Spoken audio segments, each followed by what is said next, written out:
Good morning, everyone. Thank you for being here for Collecting Recollections. These are conversations with artists that allow audiences a glimpse into their lives and their artistic processes. My name is Elizabeth Doud, and I'm the Curator of Performance Programs at the Ringling. And I have the distinct pleasure this morning of having a conversation with Leah Verier-Dunn, who I would like to briefly introduce. Good morning, Leah. Good morning. Leah Verier-Dunn is artistic director and co-founder of Moving Ethos Dance, which began in 2007. Leah holds a BFA in dance from New World School of the Arts, has been teaching yoga for nearly a decade, and is a certified recovery coach. She has danced for Keigwin and Company, Adele Myers and Dancers, Carl Rogers, and Bill Doolin. Since 2001, Verier-Dunn has been performing and touring with Rosie Herrera Dance Theater from Miami. Next month, Moving Ethos Dance Company presents the world premiere of Girlwoman under Leah's artistic direction, which is an intimate portrayal of the glamorous and messy nature of being a woman. A work for 3 women dancers, this piece is characteristic of Leah's bold, artistic voice that challenges us all to consider the complexities of the female experience. Girlwoman was created over the last year as part of the inaugural Spotlight Florida residency for performance at the Ringling, which is a new initiative to support the creation and presentation of works by Florida-based performing artists. I want to let you tell us about your journey as an artist and a dance maker and about this new work. Can you start with telling us a little bit about your background and how you found dance? Absolutely. So I come from a very artsy family. My dad is a potter and my mom was a dancer always. My aunt's a dancer, my grandma's a dancer. So art was in my blood. And I was lucky enough to be exposed to things from very early on. And I actually kind of had a love affair with dance and theater most of my life. And when I got to high school, I went to Booker and I had to make a decision between one or the other. And I actually first went into the theater program, and after a couple of days, I went home and I just completely freaked out, and I was like, this isn't where I need to be right now, it's dance. And so that was when I first really kind of realized that my truest love was movement. And from there, I went to New World, and then I went to New York to dance for a while and ended up here. And so it kind of was a natural progression, and it went from a family that exposed me to a lot to me through my own identification and growth, recognizing that dance was where I was really going to find my voice. So I think Sarasota's pretty lucky to have you back here. Thank you. How did growing up here in this area influence your work as a dancer and choreographer? Yeah, so I think that I was really lucky to have so many arts organizations to be involved in. I was really involved with Florida Studio Theater. I was involved with Booker, like I said, in different dance studios. And I think growing up in this very kind of artist-rich community offered a lot of opportunities for me to have exposure to different things.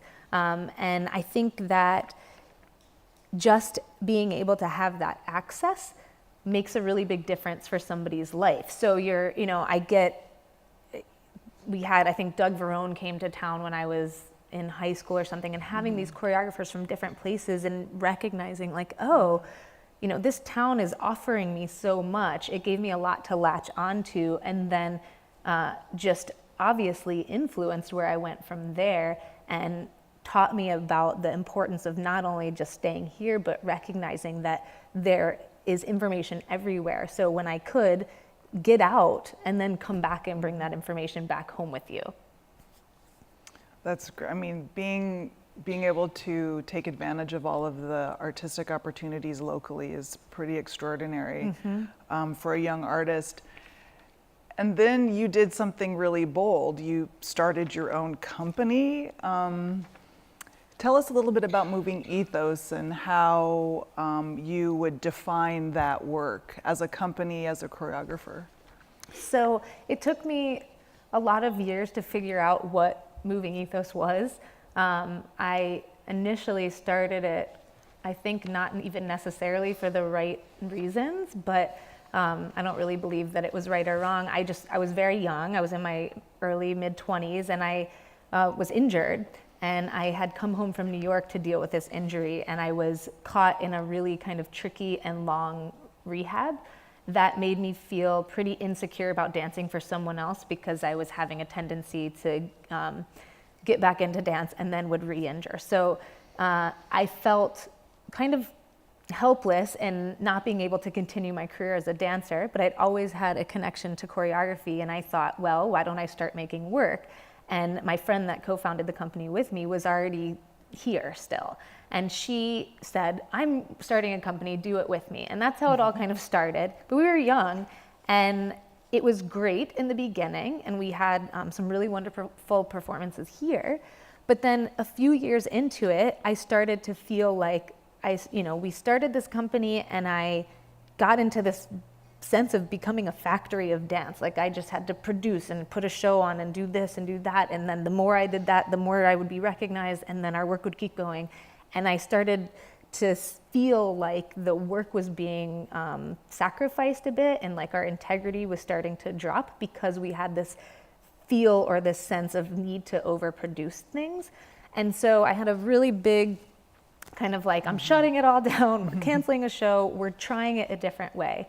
I want to believe in what I'm doing. I know I have a powerful voice. How can I access that and start to bring it to the stages in Sarasota? So I spent 2 years building a piece. I had people from the paper saying, where are you? You haven't done anything. And I said, just trust me. We're having a rebirth.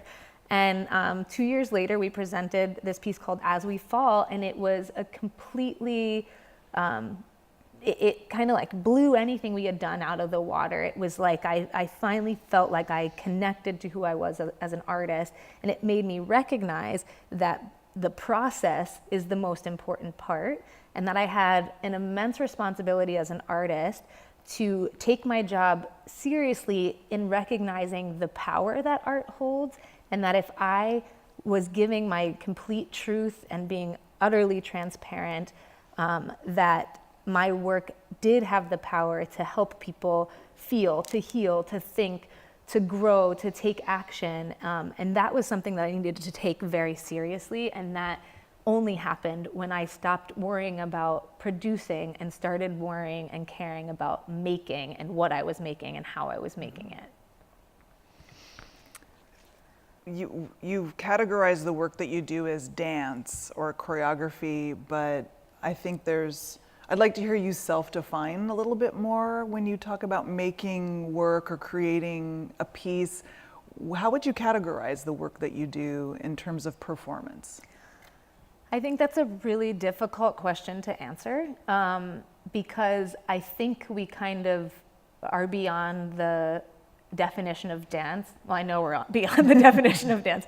I think we're kind of beyond theater, but it's easiest. I often say that we're a dance theater company because I think that has ideas that are somewhat tangible for people. So I say, we are movement-based, but we use a lot of theatrical elements to boost our production.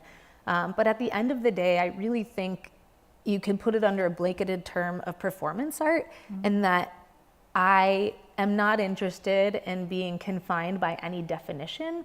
I'm only interested in following my truth and my instincts inside of the process.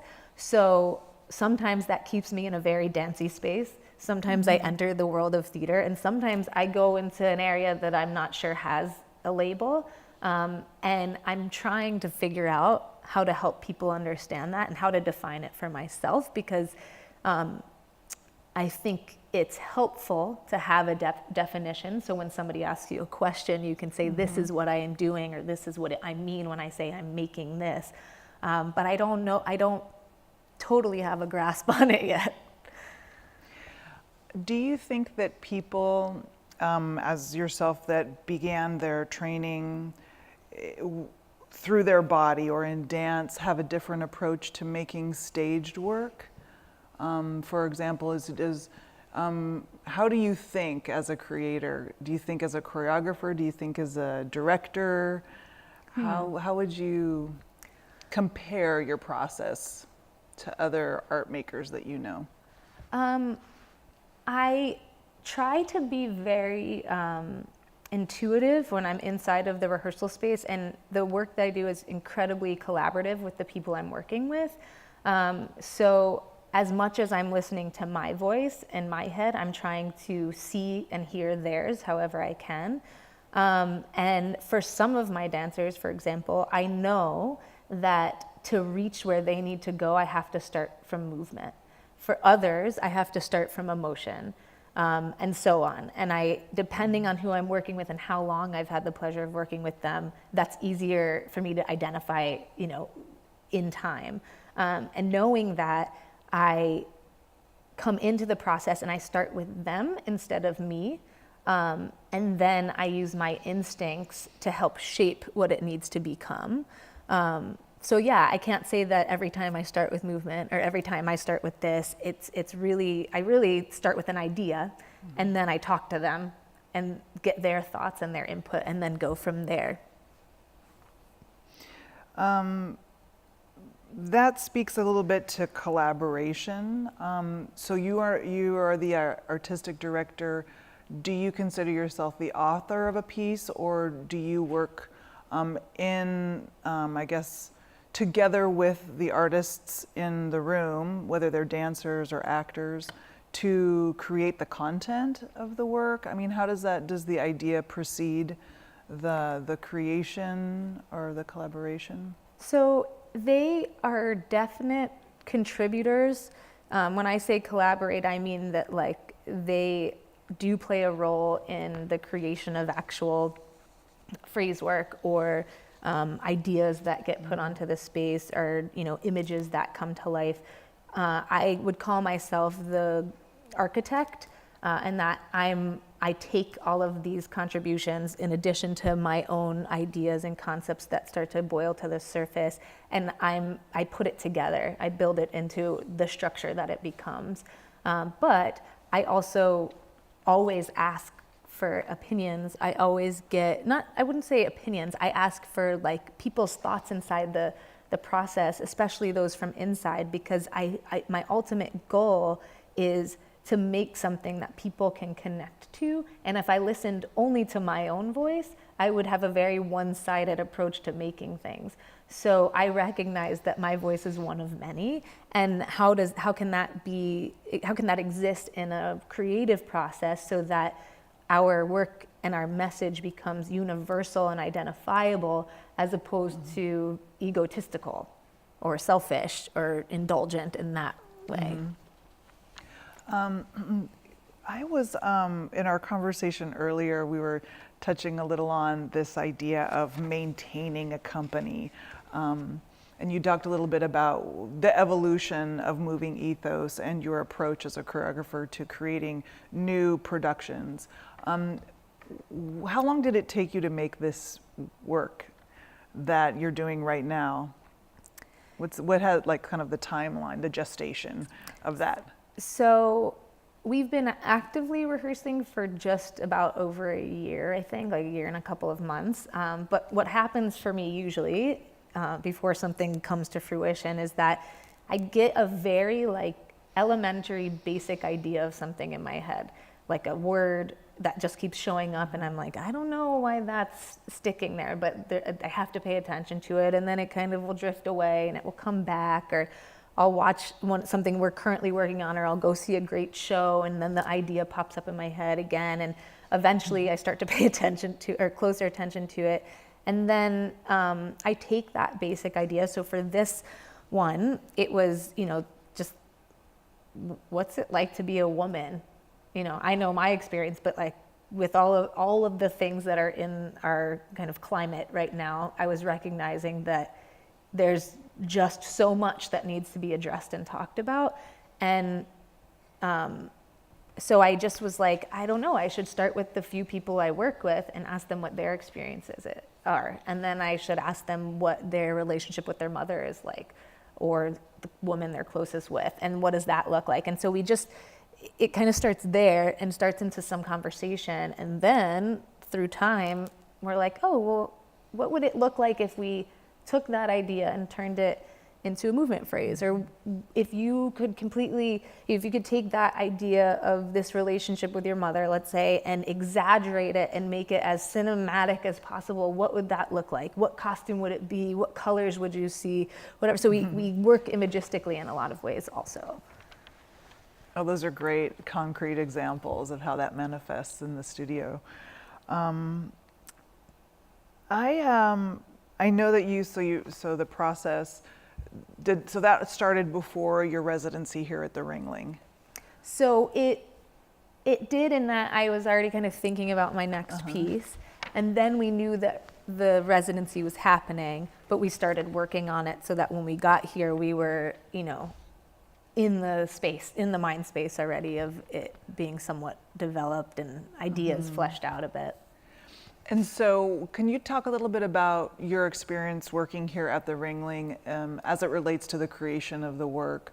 Just kind of what it's been like. Has it changed your process any? Yeah, it's been, a huge honor to be able to be in a space like this and working with an organization of this caliber. And it has, in some ways, simplified my process because it took out some of the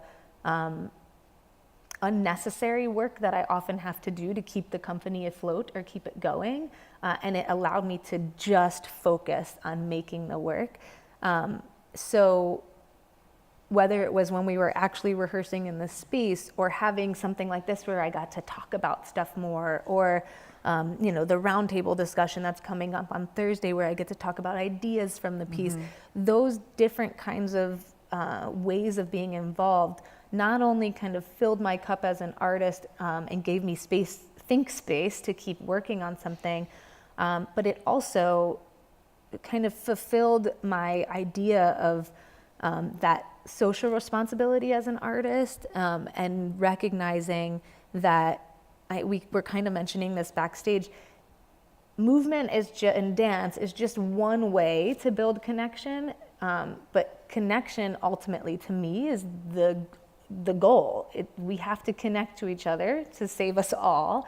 And if it's dance that does it, if it's music that does it, if it's whatever it is, we have to find more opportunities to make that possible for people, myself included. And Ringling has afforded me that opportunity because whatever event it has been, it's given me that opportunity to help talk about that and then create that mind space for other people. I should mention, since I've been here at the Ringling, Leah's hosted a workshop for teachers, a dance workshop for educators on how to use dance in the classroom. We're having this conversation, and then the round table that she's alluding to is going to happen this Thursday at 5 p.m. right before and more improvisational performance that'll happen as part of Ringling Underground. So those are all just different ways to think through the content, to move through the possibilities with community. And I really appreciate the way you structured all of those ideas. It's wonderful. We were also talking a little bit about how important space is for dance artists or people that have movement-based work. I think the example you gave is, a painter can, be in their studio by themselves, or a musician can just pick up the guitar after dinner, but a dance artist really needs space. And I just appreciate so much that there's a studio here in the building that's been a rehearsal space, and I hope that can be used so much more by you and other local dance artists to make this work happen. So I was looking at the Moving Ethos mission, and I'm going to quote the mission, which is you strive to rebuild connections to ourselves and the community through movement. You just talked a little bit about that. Can you unpack that a little bit more? Because I feel like that's something that keeps coming up in our conversations, and I'm really interested in that. Yeah.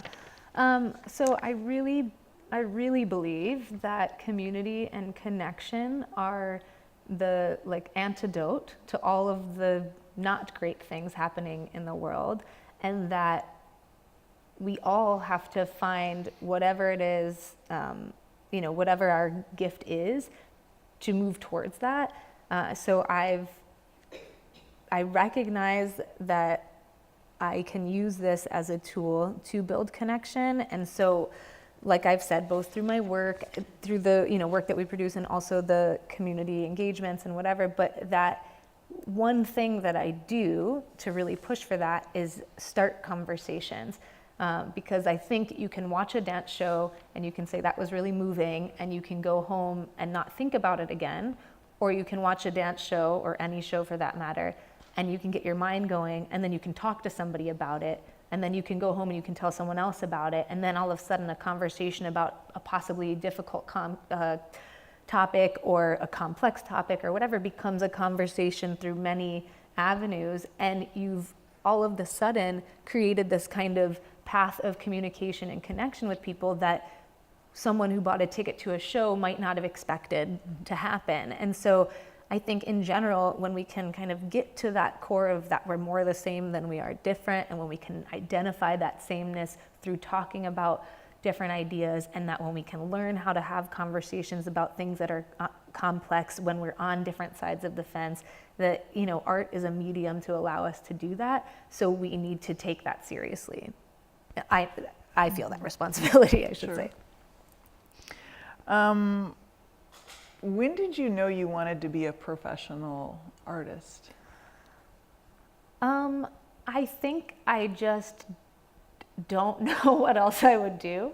I have a typical crazy artist brain, and I live in a little bit of a dream world, and that my ideas are big, and I see, anytime I get interested in something, it's like the next thing I know, it's just this huge idea in my mind. And the only line of work that really caters to that kind of thinking and that kind of brain space is art, because it allows me to think big.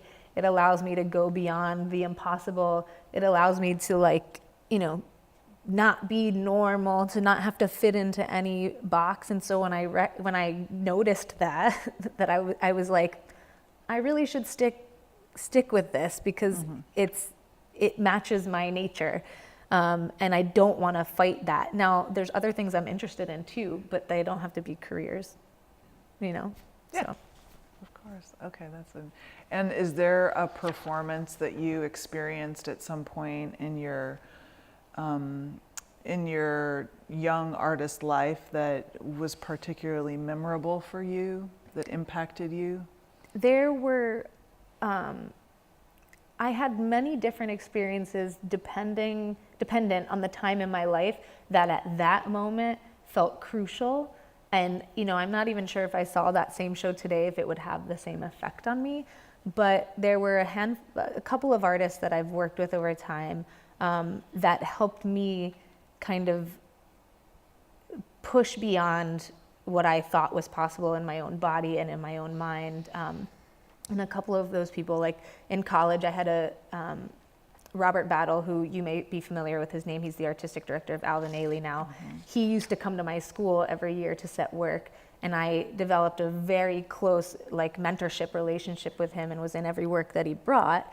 And he worked completely differently than I did. He had this he has this very kind of aggressive tribal physicality that pushed my physical limits beyond something that I even understood.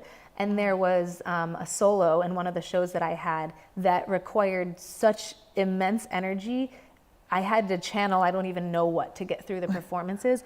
But when I finally did, it was an explosion happened in my body, because it was a sudden recognition of whoa, I didn't even know I could do something like that. I didn't know I had the energy space for that. I didn't know my body could get me through that. So it was those kinds of experiences more than just watching something that made me have that kind of, those aha moments.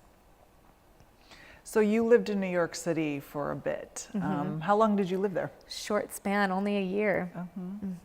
And you said that you had an injury, Yeah. and that did that cause you to kind of, was the impetus for you coming back to Florida? Yeah, initially? I wasn't able, I had to have surgery on my shoulder and on my neck. And so I couldn't dance for 6 months.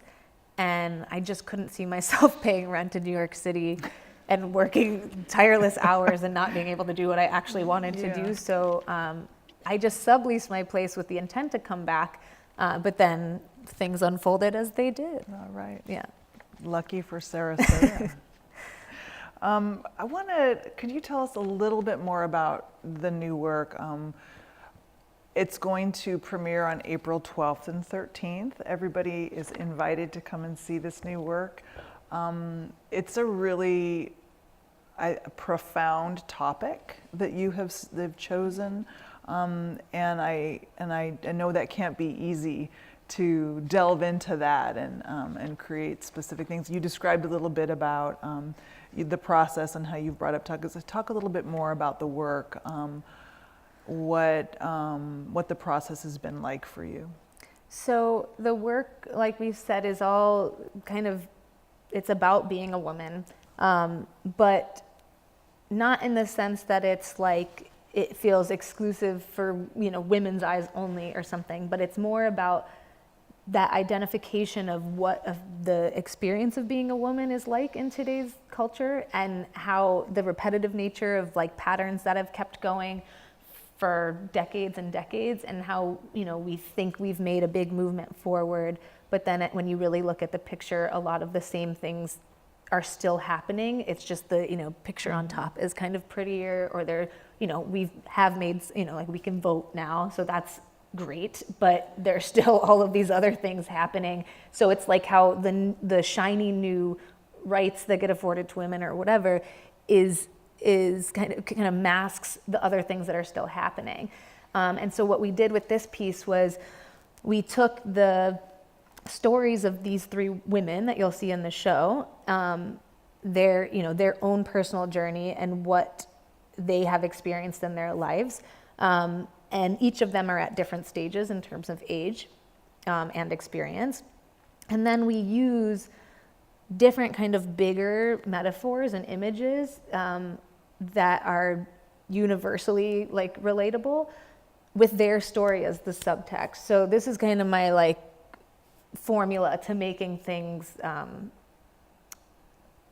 relatable when you're watching a show, and that we have this. So let's say, for example, there's one short part where there's this overexcitement about a wedding and getting married and all of this stuff. And it's like that kind of idea of, I'm finally found him and this. And then one of the dancers is like, I don't even know if I like men, but I'm doing this anyways. And she's getting caught up in this kind of, and then someone else has their other experience of like, I'm not sure I want to do this right now. I think I'd rather have a job or whatever it is. But that idea that like, we all know that in general, society kind of tells us, now it's like, go to school, find a man, get married, then you should probably have kids. And people defy that. Like, we've moved beyond that. But if you look at any fairy tale, at any like image in a magazine, that's what it keeps telling us. So what we have done in this piece is take those ideas, make fun of them, because what else are we gonna do?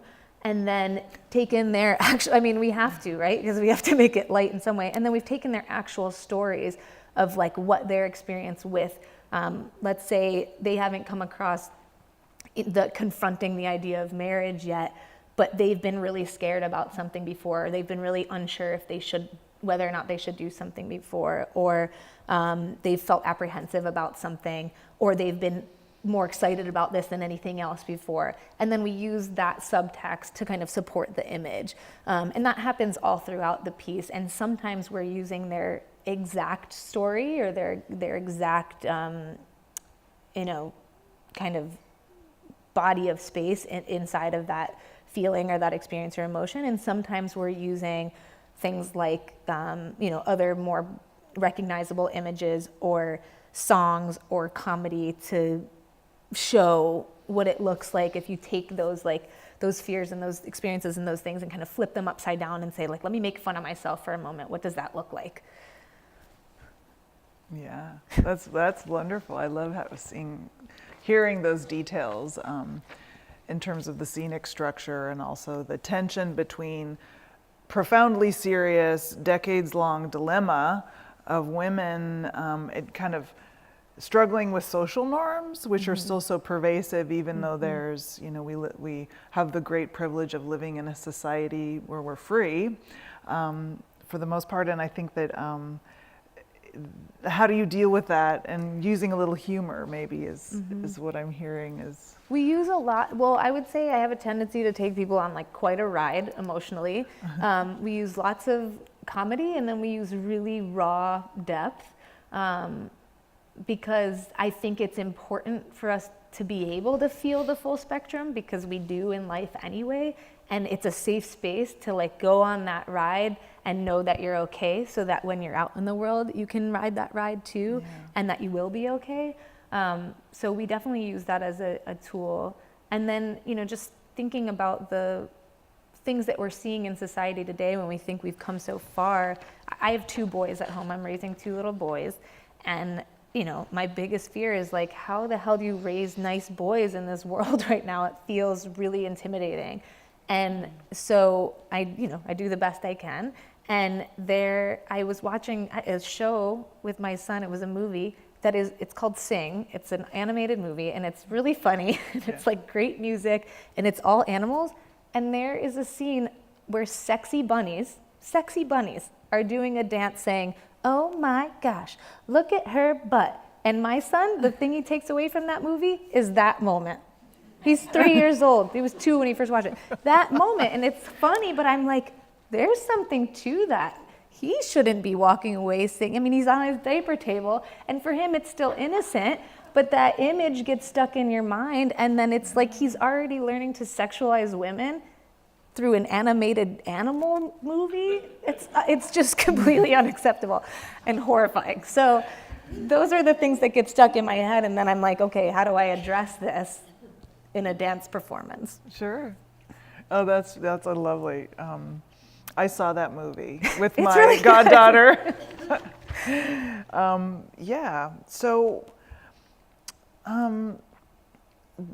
if you're going to host a roundtable, as I mentioned, on Thursday, to kind of dig a little deeper into some of these issues, and everybody here is invited to participate in that in the Chow Lecture Hall here on campus. There's something that came up when we were talking earlier too around maintaining a company and how do you make that financially viable? So kind of switching gears from the profound philosophical to the logistics of being a dance maker in contemporary society that says it kind of values art, but then really doesn't provide the resources structurally to be able to maintain a company year-round that makes dance. How do you deal with that? What's next for you after this residency? I don't know how you deal with that. It is a battle every year, and since we did that kind of rebirth a few years ago, I have just tried some different approaches each year, and I've had some years more success than others. I'm not convinced that grants are the way, because I think the tendency with the grant money is that it's very specific, and it forces artists to often create a project they're not even interested in making, because they have to fit within certain boundaries in order to be eligible for that grant. So I find that troubling a lot. And then every once in a while you're lucky and there's one that's like, hey, make whatever you want to make and here's $1,000. Well, $1,000 is great, but doesn't get you very far.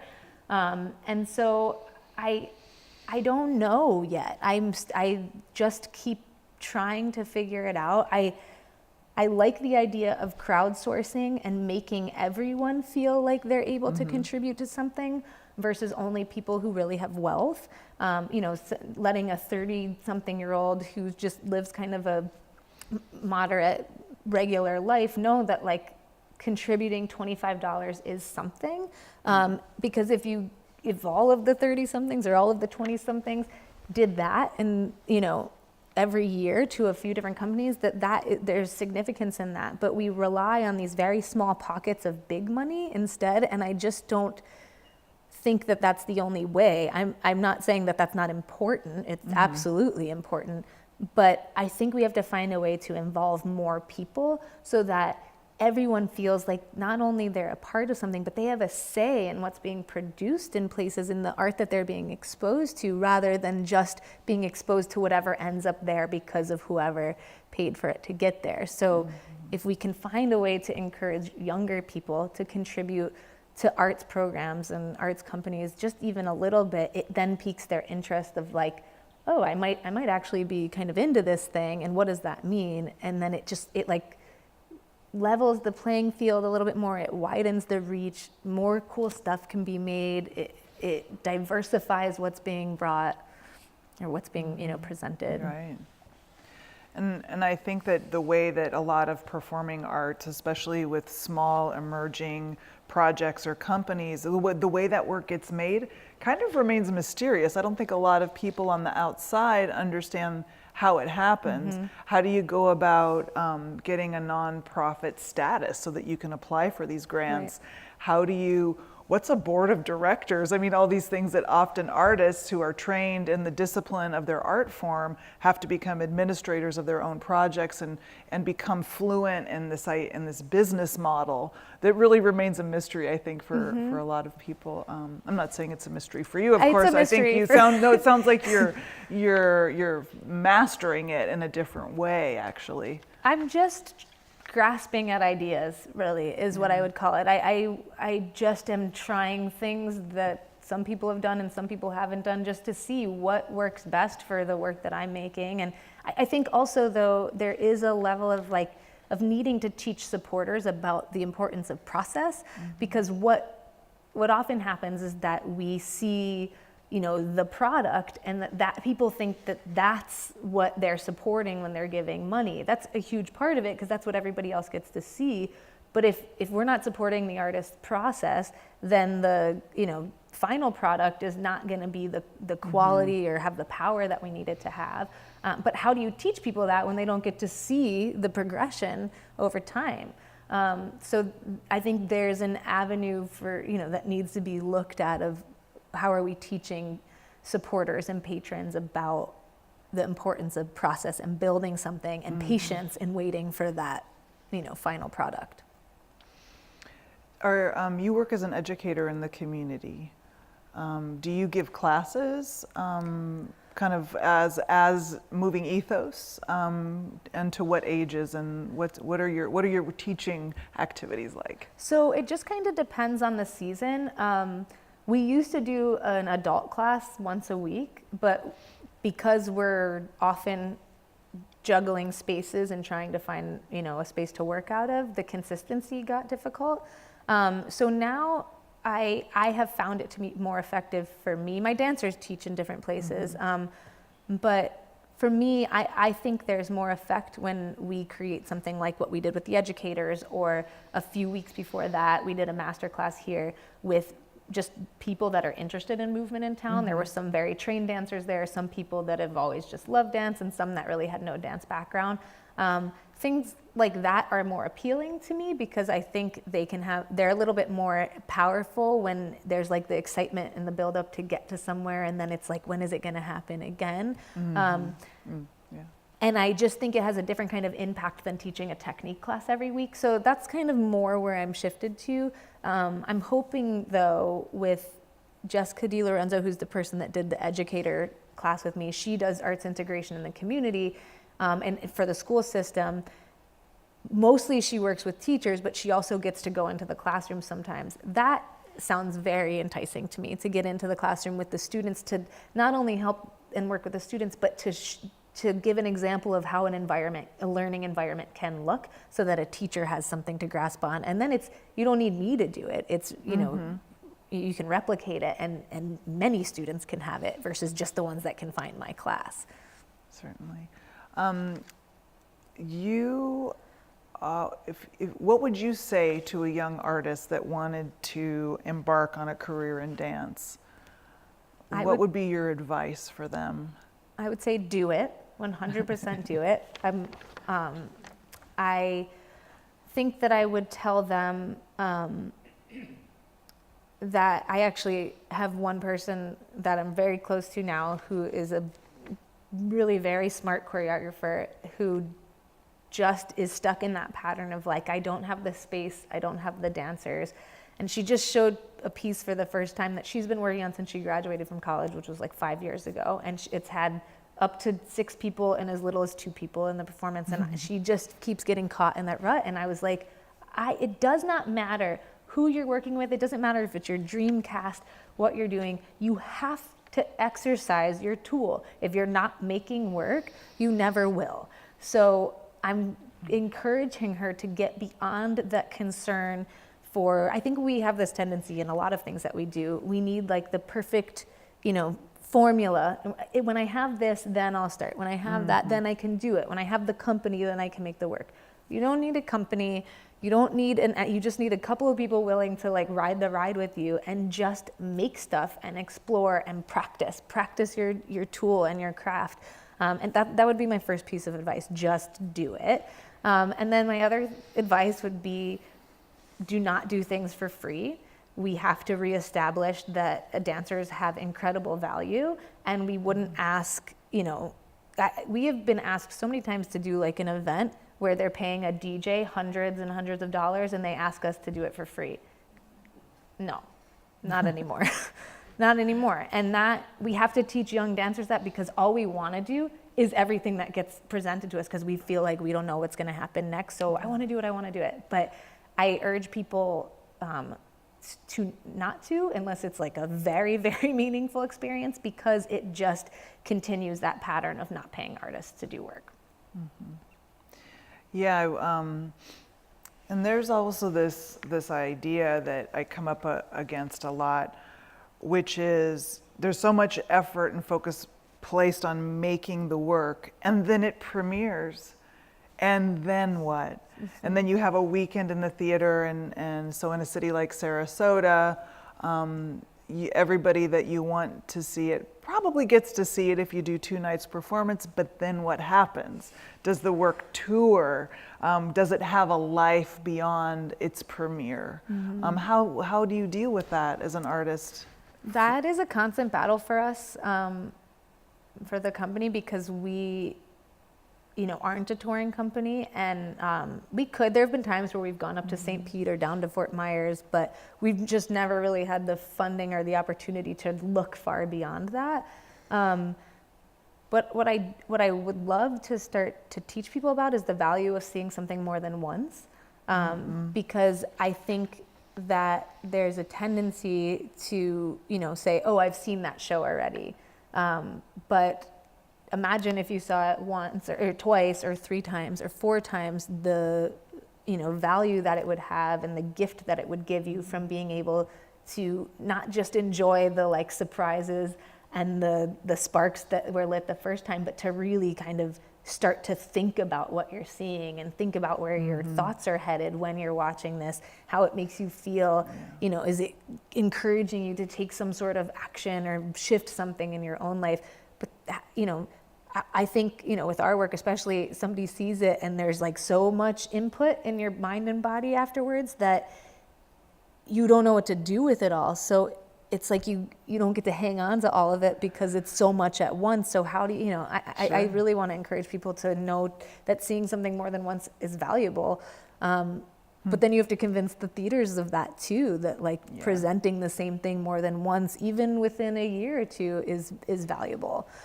So it's an interesting kind of thing, and we actually had a successful go of that at Urbanite a couple years ago, where we showed a piece, and then about 6 months later did it again, and both times had really large full audiences, which was great, with a lot of feedback of people saying, I never realized how much I'd get the second time. So I was like, yes, it does work. It's a formula that does work, but it's just hard to convince people of that because there's a lot of stuff to see. Sure, and that's not the norm. Yeah. No, but that's such a great point, and I also think that the work that's going to premiere in April, if that work shows up again on stage in September, it's not going to be the same piece. No, never. Because it organically evolves and it's just that it matures, it ages, or it, you know, it does Absolutely. what it does over time. So what a great point so you can all come and see the work twice on Friday and Saturday. Yeah. It'd be great. I'm gonna just close with one question, and you don't have to reveal anything if this is part of your secret dossier of notes. Okay. Are you in conversation with any poets or painters or musicians as you create this new work? Just as kind of references or films or things that have helped you in the Yeah. creative process? So we actually were working with a poet for a while in process. So one of the things that I do is if I get, you know, an instinct to work with somebody or to try something or to see something or whatever, I do it. But anyone that I work with, including the dancers, I say, please do not marry this. Because we worked with a poet for about 2 months. Her writing is stunning. Everything she brought to the performance or to the process was absolutely of like immense value. We're not using any of it in the show. And that's not because, I mean, you know, not because of anything except that it just didn't end up having a place. But did it have huge influence on the way we built it? Absolutely. Do I feel like we would be where we were if she wasn't in there for those 2 months? No. So yeah, we do work with different people. And then I tend, you know, like I've mentioned, you know, comedy is obviously a thing I like. I tend to, I don't know why, but things that are very like far-fetched and comedic and out there tend to turn my artistic dial on. So I look for that a lot. For this particular show, we've watched a lot of current shows and movies that are like heavy on these topics. Like Handmaid's Tale was a big kind of, I don't know if you guys have watched it, but it's worth watching because it's, you know, that very kind of, we could get there easily, but what does that, like the fear of that look like inside making this work about being a woman? So we always tend to stumble upon or discover films and plays and stories and all kind of music that gets those juices flowing for us. And a lot of times we're lucky enough to work with somebody like a poet or whatever. Yeah. Thanks for sharing that. I always find that so interesting. It's always beyond your discipline, right? For me, almost always, yeah. That's wonderful. Well, I want to thank you for taking the time to have this conversation and to share all these amazing details about your life and your process.